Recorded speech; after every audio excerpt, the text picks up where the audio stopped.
uma trupe decide fazer um filme pornô na zona rural do Texas, nos Estados Unidos, no fim dos anos 1970. No entanto, essa galera não imaginava que teria duas pessoas tão perturbadas como anfitriões numa fazenda erma.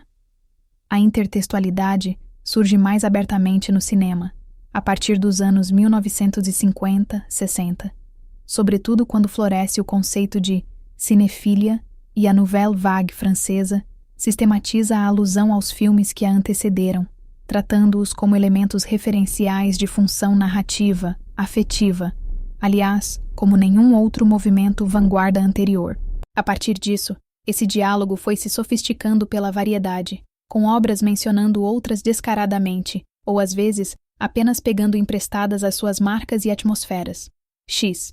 A Marca da Morte é um desses filmes que não existiriam, ao menos não como tal, sem toda uma tradição prévia.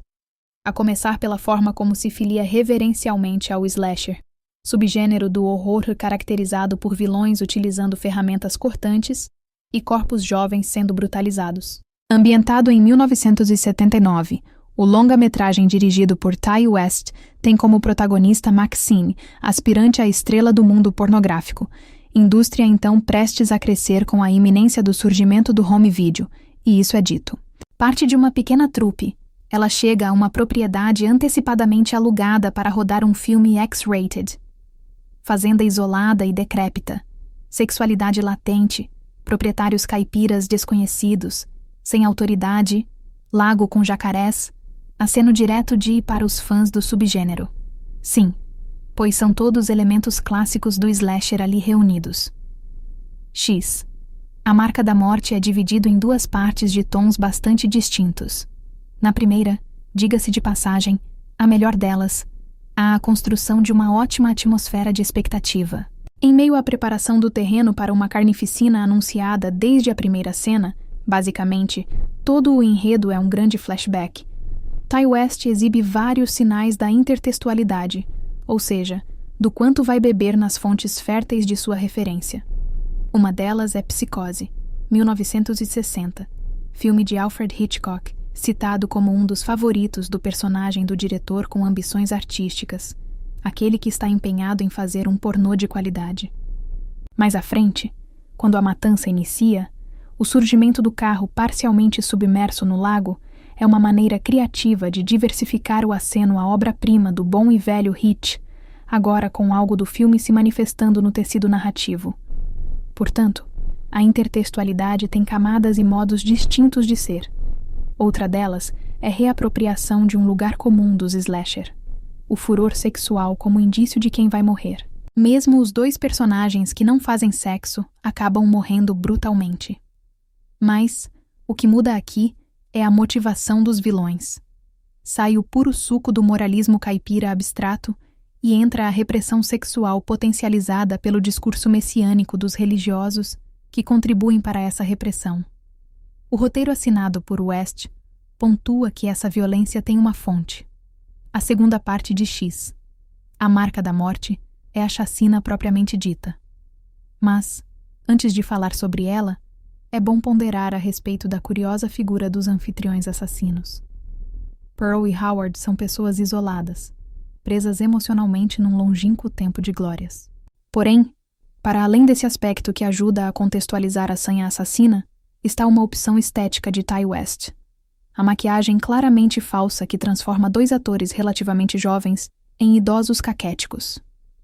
Essa escolha faz parte de um movimento aparentemente deliberado rumo ao artificial, uma piscadela para o público quanto à natureza puramente cinematográfica do que está assistindo. Não são poucos os demais instantes em que a trama solicita desligar a descrença e aderir a artifícios. Quando os velhinhos entram em ação, a história mergulha numa espiral de mortes brutais mais ou menos previsíveis, até que sobre apenas a Final Girl, tropo narrativo famoso nas produções de terror, a sobrevivente que enfrenta os malfeitores por último, e que, geralmente, resta para contar a história. Então, as adesões aos modelos consagrados por outros filmes se dão dentro de uma nova camada de intertextualidade, com a tradição servindo de fonte de alimentação e inspiração afetiva. Quanto às mortes escrachadas, não se trata, portanto, de se elas acontecerão, mas de quando e como. Ao gesticular abertamente para o público do slasher com filiações tão claras às convenções do subgênero, Ti West não parece preocupado com o fator previsibilidade. Depois que o primeiro homicídio acontece, o longa-metragem se apoia simplesmente na construção do aspecto gráfico das mortes, perdendo um pouco o interesse pela atmosfera de suspense que tinha traçado um painel tão interessante e rico em sua primeira metade. Saem as brincadeiras com a suposta clandestinidade dos filmes pornográficos, com as intenções artísticas do ciumento cineasta iniciante, com os chavões atrelados aos intérpretes das produções para consumo adulto.